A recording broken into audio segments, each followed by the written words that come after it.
হচ্ছে কিচ্ছু বুঝতেছি না। নমস্কার, কেমন আছেন সবাই? সুপ্রিয়ার ঘর একটা ভিডিওতে সবাইকে স্বাগত। আজকে সকালটা খুব ভালোই যাচ্ছে, কালকের মতোই। কালকেও ভালো রোদ উজ্জ্বল দিন গেছে, আজকেও দেখতেছি এখন পর্যন্ত ভালো। এরপরে কি হবে কে জানে। এই কি সুন্দর করে রোদ্দুর উঠে এরপরে যে এমন বৃষ্টি নামে আবার সেই জল হয়ে যায়, কিচ্ছু করার নাই। এতদিন যাবৎ ঘর বন্দি।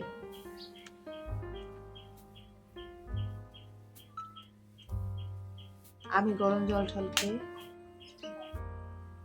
এখন একটু বাইরের দিকে যাই, হাঁটাহাঁটি করি। সেই যে যে জল বৃষ্টি শুরু হয়েছে, এরপরে তার এই পাশে আসেনি। দেখেন আমার গাছের অবস্থা কি, গাছ শেষ, গাছে উচ্ছে হয়ে আছে, অনেকগুলো নষ্ট হয়ে গেছে। আমার যে কি দুঃখ লাগতেছে, শশা গাছ মরে গেছে, আর চাল কুমড়োর অবস্থা যায় যায় অবস্থা। ঢেঁড়স গাছে বুড়ো হয়ে গেছে, খাওয়া যাবে না। উফ, এবারের বর্ষাটা আমার অনেক বেশি ক্ষতি করে ফেলছে। ভাল লাগতেছে না, মনটা খারাপ হয়ে গেল। একদিন শুধু ভাবতেছিলাম যে পাশের কি অবস্থা কি অবস্থা, এসে সত্যি বলতেছি মনটা ভীষণ খারাপ হয়ে গেছে। কি সুন্দর ছিল এখানকার উচ্ছে গাছটা, এই একটা উচ্ছে পাইছি। আমি প্রায় 1.5-2 মাস পরে এদিকে আসলাম, কারণ এই 1.5-2 মাস যাবত এখানে জল জমেছিল রাস্তার উপরে, এখনো রাস্তার উপরে জল। ওই তো সামনে, কি বাজে অবস্থা। ঘরবন্দি বলে না এখানকার মানুষ, তাই। আগে একদিন না বললাম এখানকার যত ভাড়াটিয়া আছে সব চলে গেছে, দাঁড়ান দেখাই। এ তো অল্প কিছুটা, এই আমি এখন যেখানে হাঁটতেছি এখানেও ছিল জল। স্কুলের যাওয়ার যে বাচ্চারা ছিল ওদের তো ভয়ঙ্কর একটা পরিণতি, এখান থেকে রিক্সাও চলতো না। যাই হোক, আমি এটুকু একটু হাঁটলাম, আর এই পাশের এক দিদির সাথে দেখা হলে একটু কথা বললাম। ওনার জালে খুব অসুস্থ, সে বাড়ি আর এখন যাব না, স্যারকে বলবো যে দেখে আসবে। আমি আবার বাড়ির দিকেই যাইতেছি। আমি আসছিলাম একটু সোনালী ব্যাংকে, আমার কাজ শেষ হয়ে গেছে, এখন একটু সুতা নেওয়ার দরকার আছে। আগে সুতাটা নেই, তারপর বাড়ির দিকে বার কোথাও যাবো না। কে জানে কি হচ্ছে, ব্যাংকে লাগলো অনেক সময়, আবার রাস্তাঘাটে কি জ্যাম, কি হচ্ছে কিচ্ছু বুঝতেছি না। যেদিক দিয়ে যাই সেইখানেই গাড়ি নাই গাড়ি নাই। এখানে বিশাল এক জাম পড়ে গেছে, কোনো রিক্সা যাইতেছে না। আমি এখান থেকে অনেকখানি হাইটা এরপরে উঠবো, বাড়ি যাইতে যেতে অনেক লেট হয়ে যাবে। আধা ঘন্টা দাঁড়িয়ে থাকার পরে একটা মিশুক পাইছি, কি জ্যাম। সেনাবাহিনী এসে কন্ট্রোল করলো জ্যাম। বাড়ি আসতে আসতে 2:30 বেজে গেছে। প্রত্যেকদিন মা 1টা থেকে 1:30টার মধ্যে খেয়ে ফেলে। ওনার ক্ষুধা লেগে গেছে, আগে ওনারা খেতে দিই, তারপর ফ্রেশ হব আমি।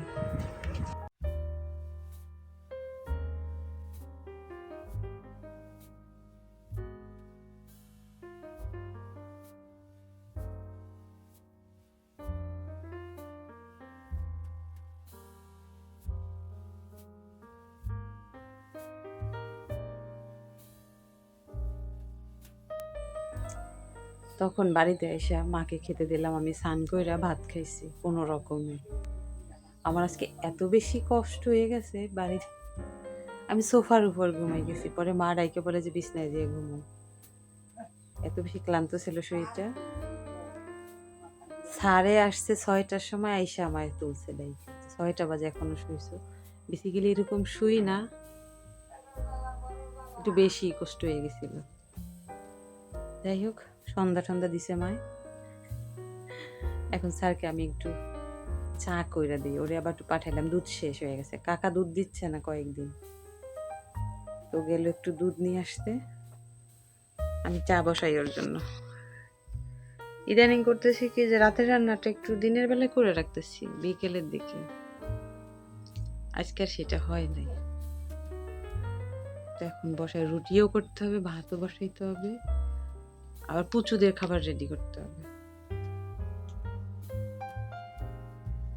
এইটা খুঁজতেছিলাম তখন থেকে, কয়েকদিন আগে 99-এ গেছিলাম, তখন যে অনেক সুন্দর সুন্দর পাপোশ দেখছিলাম। আজকে সেটা নাই, ওদের স্টক শেষ হয়ে গেছে। তো আমি একটা জিনিস ফলো করলাম যে যখন যে জিনিসটা পছন্দ হয় তখন কেনা উচিত, পরে সেটা পাওয়া যায় না। আজকে পেলামই না, তো এইটা আনলাম। এটা আমার ওই রুমের জন্য দরকার। আমার শাশুড়ি মূলত এই পাপোশ, তারপর উনি এত বেশি পছন্দ করে না ঘর গুছানো টুছানো, জাস্ট ওনার হচ্ছে খোলামোলা একটা ঘর থাকবে, এক্সট্রা কিছু দরকার ওনার নেই। তো আমি এই পাপোশটা নিলাম আমার রুমের জন্য।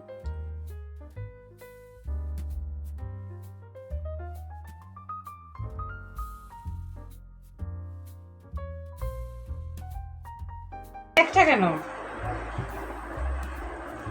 এই জন্যই তো কইছিলাম ওই কোনার দোকান যাইও।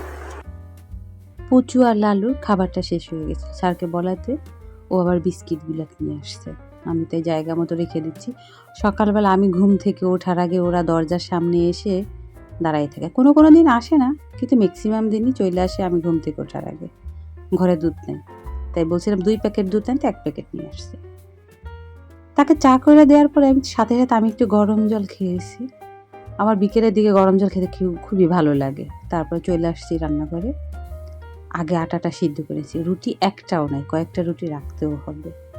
মেঘলা হয়েছে কি পরিমাণে আকাশটা, যে কোনো সময় বৃষ্টি নামবে।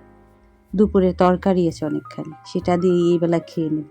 আমার কিচ্ছু রান্না করতে ইচ্ছা করতেছে না। একবার ভাবছিলাম ভাতও করব, কিন্তু সেটা আর করলাম না। জানেন, আমি রান্না করতে করতে চুলাটা ম্যাক্সিমামটাই মুছে রাখি। এরপর রান্না শেষে ভিজে একটা ন্যাকড়া দিয়ে সুন্দর করে মুছে নিই। এতে না মনে একটা স্যাটিসফাই হয়। নতুবা রান্না করার সময় হাতে তেল চিটচিটে হলে আমার একদমই ভালো লাগে না।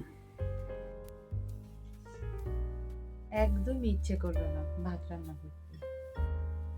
একটু বেশি করে রুটি করছি, দুপুরের তরকারি ছিল, এই দিয়ে খেলো। স্যারের তো রুটি হইলে আর কিছু লাগে না, শুধু পুচুদের জন্য প্রেশার কুকার একটু ভাত বসাইছি, ওদের মাছের ঝোল ছিল, এটা দিয়ে ওদের মেখে দিচ্ছি। আর মা দুধ আম দিয়ে, মাও তো বেশি রুটি পছন্দ করে না, গরম গরম যদি হয় একটু খায়। তো মার এখনো খাওয়া শেষ হয়নি। মার খাওয়া শেষ হইলে একটা তাল আছে, সে তালটা দিয়ে আমি পিঠা বানাবো। কালকে স্যারে অফিসে পিঠা নিয়ে যাবে, সকালবেলা ওটা সম্ভব হবে না কোনোভাবেই, কারণ তাল ছাড়ানোর একটা ব্যাপার থাকে। আর আমার সব থেকে অপছন্দের কাজ হচ্ছে এই তাল ছাড়ানো। কিচ্ছু করে না, মা খেতে খেতে আমি এখানে একটু কাজ করতেছি। এগুলো তো আমার দুপুরে করার কথা ছিল, বাট এই একটা ঘুমে আমার একেবারে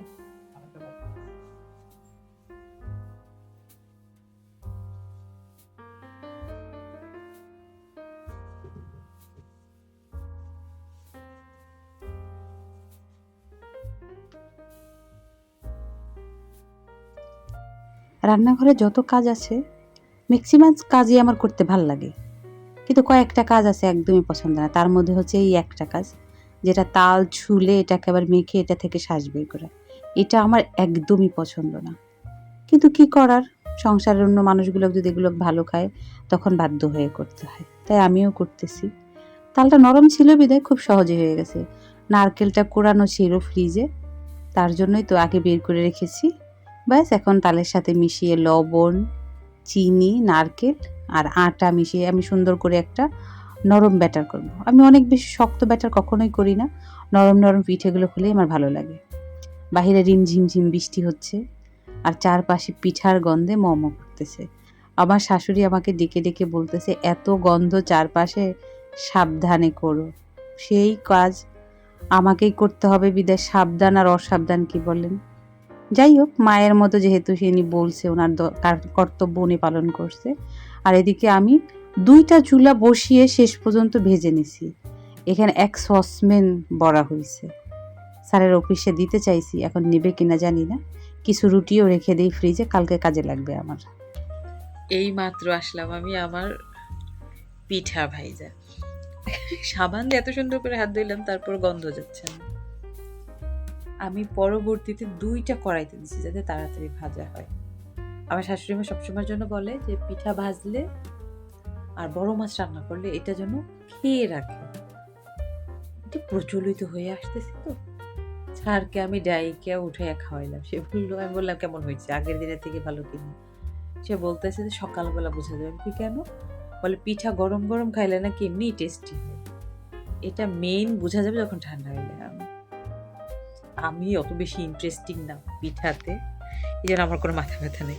আমার শাশুড়ি অনেক ভালো খাবে, এটুকু শিওর আমি। তার মিষ্টি মিষ্টি হয়েছে, তালগুলোকে মিষ্টি ছিল আর চিনি দিছি বেশি করে।